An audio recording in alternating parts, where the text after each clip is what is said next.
Rreshtet e dëborës janë rikthyer në një pjesë të madhe të territorit të vendit, duke sjellë vështirësi në qarkullimin dhe ulje të ndjeshme të temperaturave, veçanërisht në juglindje.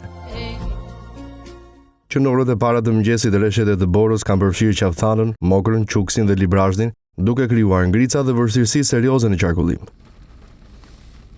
Veçanërisht në aksin Elbasan-Librazhd-Porrinjas janë krijuar radhë të gjata automjetesh, ndërsa lëvizja është bërë me shpejtësi të reduktuar për shkak të akullit në rrugë.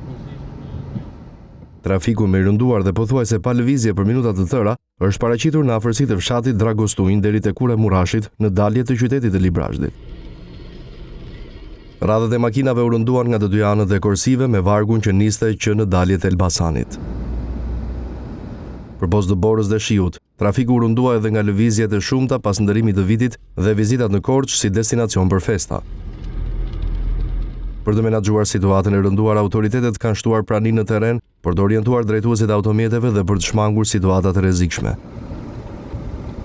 Drejtuesit e mjeteve këshillohen të përdorin goma dimri, të kenë zinxhir dhe të shmangin lëvizjet e panevojshme, veçanërisht në orët e mbrëmjes dhe gjatë natës, teksa në disa segmente rrugore po ndërhyret me mjete pastruese e krip për të garantuar siguri normale.